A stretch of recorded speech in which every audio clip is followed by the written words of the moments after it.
Hey you guys, I'm Emily. I'm a dating and relationship coach specializing in all things attachment. And today we are talking about five signs, five especially early signs that you can start to pick up on that someone is emotionally unavailable. Now, maybe you have dated a lot of people that you have determined now are emotionally unavailable. Oftentimes, this is the person who comes on really strong at first and then pulls away or kind of becomes a different person at some point down the road. Or maybe you have dated more of the type who goes really, really slow and is kind of non-committal, or even commits and then like a year and a half or more into the relationship, they just suddenly pull away. So these are some different manifestations of what it looks like to be emotionally unavailable. So we're going to talk about some signs you can watch out for, as well as a little bit of like what is emotional unavailability and why you might be in a cycle of dating people who are this way. So, the first one, emotional unavailability, is really about a person's capacity for their own emotions and triggers, which then impacts their ability to show up in a relationship. So, if someone's not available for their own emotional experiences and they have to push them away or escape from them, especially even through another person potentially, they just can't be with the experience and process it, then they're not going to be available for your emotions. And this also means that they are not able to process the triggers that come up when a relationship naturally starts to deepen.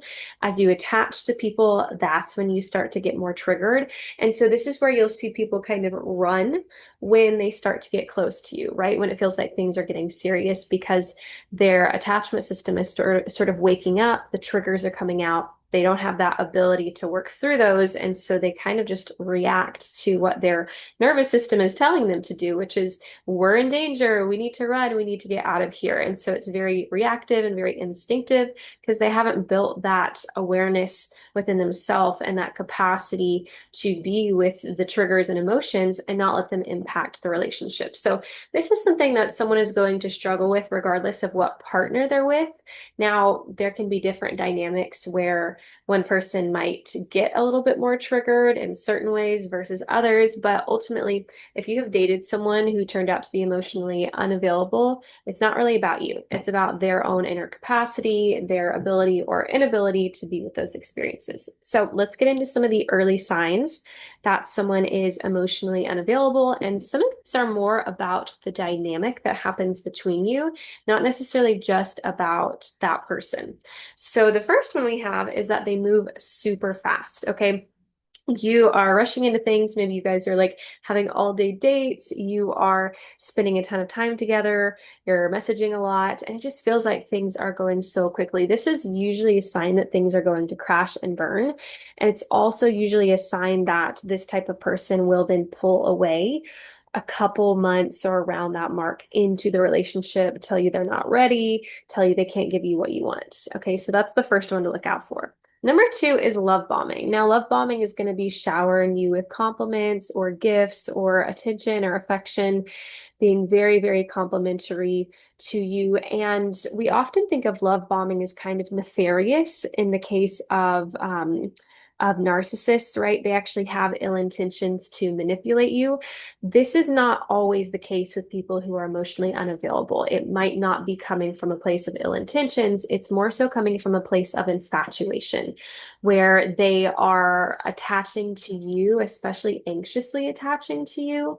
And then that is not allowing them to stay grounded in the dating experience with you. They are getting super excited, caught up in all the fantasies, and then they're probably verbally expressing all the things that are happening for them. And you might actually experience this where you guys are kind of love bombing each other and you might not even realize it. But again, this is an anxious tendency, but you'll see it with fearful avoidance who have an anxious and an avoidant side of their attachment. People will mistakenly associate love bombing with avoidance, but it's actually the anxious side of a fearful avoidance attachment.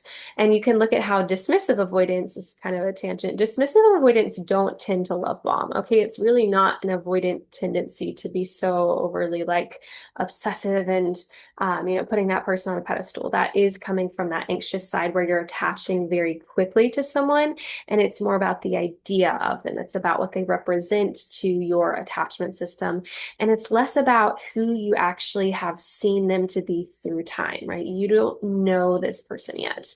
So that's a very common dynamic where you'll actually see two fearful avoidants love bombing each other, or a fearful avoidant and an anxious attacher love bombing each other. And again, it's not with bad intentions.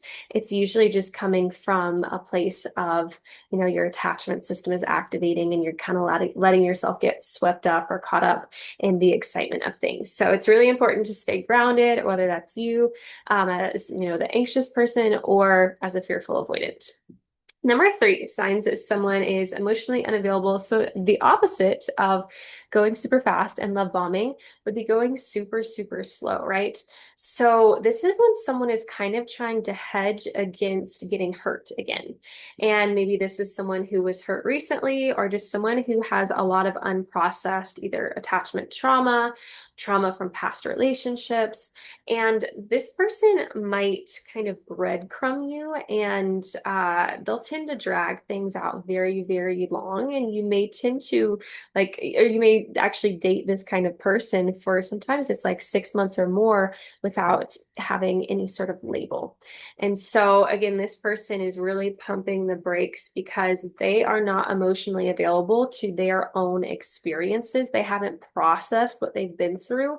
And so it's like there's a wall up and they just like want to take things super slow. And they might even tell you, yeah, like, I've been hurt before, and or they're recently divorced or things like that. But ultimately, that is their responsibility to work through those things so that they can be open to a relationship. You shouldn't feel like there's already an obstacle. So it shouldn't feel like things are going super fast, but it also shouldn't feel like they're going super slow. Both of those are indicators that that person's not really ready for an emotionally mature, healthy relationship.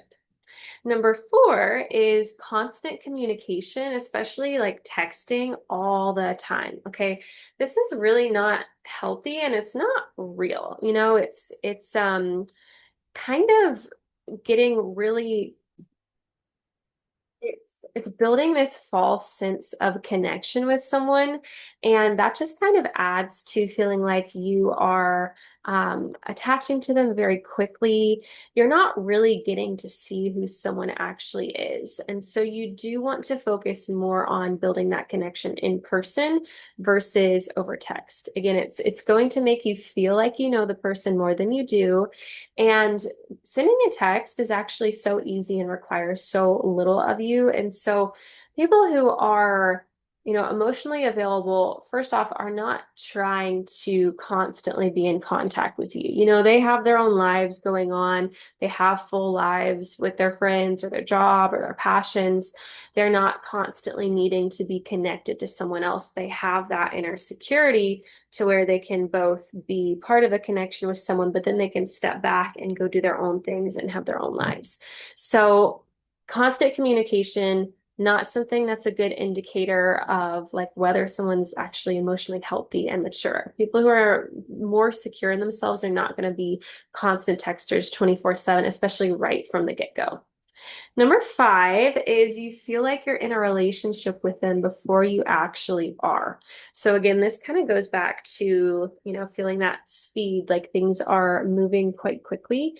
So if you are already feeling a sense of loyalty to someone, if you're sort of taking yourself off the market when you've really only had like a date or a few dates with them, maybe you've even been seeing them for a few weeks, that can be a strong yellow flag. And part of that is not just, them, it's also how you're showing up to the dynamic too, right? So you want to be checking in with yourself and asking yourself things like, do I have the bandwidth to go on a first date with another person? Am I open to meeting someone else at this point? Or do I feel so consumed by this new connection that I don't have the capacity or the desire to meet other people? And I'm not talking about when you've been seeing someone for a couple months. I'm talking about especially in that first month or those first few weeks. Are you already feeling like you are in a relationship with that person? Because that is telling you you're going way too fast. You are emotionally or mentally committing to that person. And what often happens in these cases is you kind of take yourself off the market. You invest way too much too soon with that person. You feel a sense of obligation or loyalty to someone after only a few dates. And then a couple months later, that's typically the person who pulls away or tells you he's not ready, tells you he can't give you what you want. So it's just the nature of that dynamic that is like moving into relationship mode right away. That is usually very unstable in a long-term sense. Like when you look a few months out or look at it, from a 3 month point of view, it's like, oh my gosh, we're spending all this time together. I feel like I'm in a relationship with them. Things are great, things are amazing. And then it just implodes usually by month 3. So we want to look for connection that builds over time. You shouldn't feel like you're in a relationship with them right away. And often, if you really check in with yourself, you'll realize that you don't actually want to move that quickly. It's often coming from either you're getting a lot of validation from the idea that this person wants you and is so sure about you right away, or there might be a fear around setting a boundary and maybe slowing the pace or even meeting other people because you're afraid that you'll lose this person or sabotage things if you go on a date, if you set a boundary, if you slow things down. And that's not the way we want to think about it. Remember, someone healthy, someone secure is going to respect your boundaries and they're going to want to move at a more steady pace. They're not going to be jumping into things with you right away. And it's just this like all-consuming dynamic. So those are 5 signs that someone is emotionally unavailable. And again, you are probably co-creating some of these dynamics with that person. So a huge part of breaking this pattern for yourself is looking at where are you contributing to this? Because if you're someone who's going to have boundaries and set the pace, that's actually going to help you kind of weed out some of these emotionally unavailable people sooner. Or you may find that like you don't get as hurt. The relationship doesn't feel as volatile, that you can see red flags a lot easier when you're not just allowing yourself to get caught up in everything. Now, if you are in a cycle like this, whether it's, the guys who go too fast or too slow or the narcissist, part of why this pattern is repeating or is happening is because it feels familiar on some level to your attachment system. So it's not really about like your conscious, rational brain. It's about what feels familiar to your nervous system, to your subconscious mind. And these people that you're feeling constantly drawn to, they represent something to you. Maybe that is that you are worth choosing, that you are good enough, that you deserve to be with someone who is maybe it's successful or attractive. There can be all these different things where this person is validating. You're getting a lot of validation from the love bombing or from, you're getting a sense of security from how fast things are moving. So there can be lots of different pieces, but ultimately this sort of pattern is a reflection of attachment trauma that has not been healed. And then the other piece of this is a lack of knowledge on how to vet properly, how to recognize what some of the yellow and red flags are of emotional unavailability or even of like narcissists. Um, and when you don't know what these things are, it's kind of like you're going into a situation that you're just completely unprepared for. And that's not your fault. And it doesn't mean that there's anything wrong with you. It's just like a skill that is really, really important to learn so that you can identify healthy people earlier, so that you can attract healthier people, and so that you can ultimately find the healthy partner that you want. And this is actually a couple of the things that we cover in my one-on-one program, Attachment Alchemy.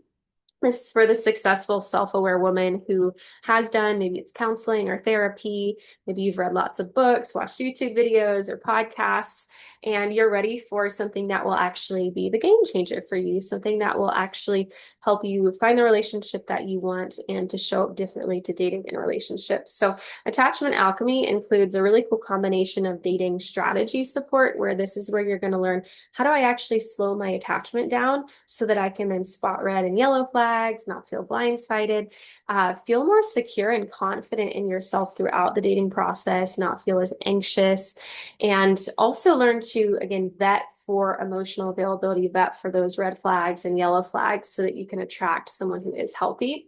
And then this also includes the nervous system based attachment work, which is going to help you feel less anxious, to help your head and your heart kind of get on the same page. Because when you're dealing with attachment trauma, it often feels like they're very different, like rationally, logically, I understand this, and yet I feel drawn to people who are this or that, or I feel like I'm doing all this research and yet I'm still repeating the same cycles. It's because it's in your nervous system, it's in your subconscious mind. It's not just about logically learning this or that.